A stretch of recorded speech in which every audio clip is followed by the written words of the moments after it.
दोस्तों, कनाडा के प्रधानमंत्री द्वारा भारत को अकेला करने की कोशिश अब बुरी तरह से बैकफायर करती नजर आ रही है। जस्टिन ट्रूडो न कि सिर्फ अंतर्राष्ट्रीय स्तर पर अपनी बेइज्जती करवा रहे हैं, बल्कि अब इन सब चीजों को देखकर खुद कनाडा के लोग ही उनके खिलाफ खड़े होना शुरू हो चुके हैं। आपको आज की इस वीडियो में कनाडा और भारत के बीच चल रहे विवाद के बारे में कुछ ऐसी अपडेट देंगे जिसे सुनकर ये बात कंफर्म हो जाएगी कि कनाडा भारत के सामने कभी भी कूटनीतिक तौर पर खड़ा नहीं हो सकता।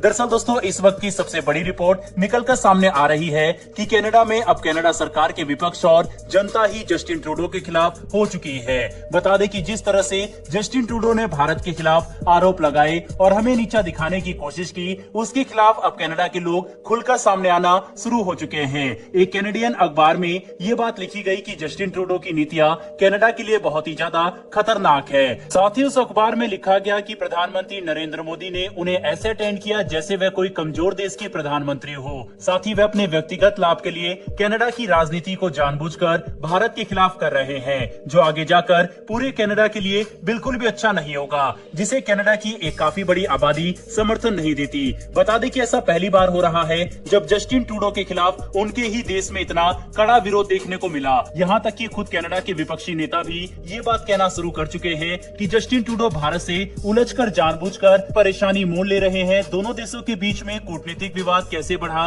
ये तो हम सभी जानते ही हैं कि कनाडा के प्रधानमंत्री ने भारत के ऊपर कुछ काफी अजीब आरोप लगाए, जो कनाडा जैसे देश की तरफ से बिल्कुल भी स्वीकार नहीं किया जा सकते। इसके बाद हमने देखा कि कनाडा ने भारत के एक राजनयिक को अपने देश से जाने का आदेश दिया। इसके बदले में भारत ने भी कनाडा के राजनयिक के साथ 4 मिनट के अंदर मीटिंग की और भारत से बाहर निकाल दिया और उन्हें 5 दिन की मोहलत दी। विवाद यहीं पर नहीं रुका, बल्कि दोनों देशों ने एक दूसरे के खिलाफ ट्रेवल एडवाइजरी भी जारी कर दी, जिसे अब कनाडा खारिज कर चुका है।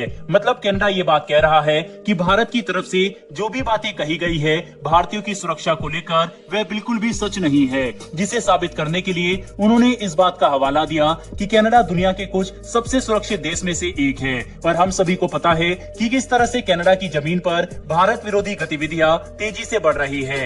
ऐसे में जस्टिन ट्रूडो चाहे कितनी ही बार दोहरा ले, लेकिन ये सच नहीं छुपेगा। अपने ही देश में भारी विरोध और अंतर्राष्ट्रीय स्तर पर अकेला पड़ने के बावजूद कनाडा के प्रधानमंत्री बेइज्जती करवाने से बाज नहीं आ रहे। एक बार फिर से मीडिया से बात करते हुए जस्टिन ट्रूडो ने भारत पर लगाए अपने आरोपों को दोहराया और कहा कि हमें इस मामले को गंभीरता से लेना चाहिए। मतलब भारत की तरफ से आधिकारिक तौर पर उनके सभी बयानों को नकारने और बेबुनियाद बताने के बावजूद वे फिर से दोहरा रहे हैं कि हमें उनकी बातों पर ध्यान देना चाहिए। वहीं पर एक्सपर्ट का कहना है कि कनाडा के साथ भारत की कूटनीतिक लड़ाई जिस तरह से आगे बढ़ रही है, इससे दोनों देशों को व्यापार में नुकसान हो सकता है। फ्री ट्रेड एग्रीमेंट की बातचीत पहले ही दोनों देश रद्द कर चुके हैं और अब कनाडा के प्रधानमंत्री द्वारा लगाए गए फ्रेश आरोप के बाद शायद हालात सामान्य होने में और भी ज्यादा समय लगे। तो चलिए, इससे दोनों देशों को कितना नुकसान होता है ये समझने के लिए हमें व्यापार को समझना होगा। दरअसल दोस्तों, भारत कनाडा का व्यापार काफी तेजी से बढ़ा है। भारत और कनाडा का द्विपक्षीय व्यापार $8 अरब का है, जो काफी हद तक संतुलित है। बता दें कि कनाडा भारत के कुल व्यापार का 0.7% रखता है। इसमें कनाडा भारत से काफी सारे अलग अलग प्रोडक्ट आयात और निर्यात करता है। भारत कनाडा से काफी बड़ी संख्या में मिनरल ऑयल और मिनरल प्रोडक्ट आयात करता है, जबकि हम उन्हें दवाइयां समेत आयरन और स्टील प्रोडक्ट के साथ साथ कई न्यूक्लियर प्रोडक्ट भी सप्लाई करते हैं, जिसमें बॉयलर और दूसरी मशीनरी शामिल है। वहीं पर आपको ये बात जानकर हैरानी होगी कि भारत कनाडा से काफी बड़ी संख्या में एग्रीकल्चर रिलेटेड प्रोडक्ट का आयात करता है। जी हाँ, आपने सही सुना, कनाडा भारत को कई खाद्य पदार्थों की सप्लाई करता है, जिसमें मसूर दाल एक काफी बड़ा उदाहरण है, जो हम कनाडा से काफी बड़ी संख्या में आयात करते हैं।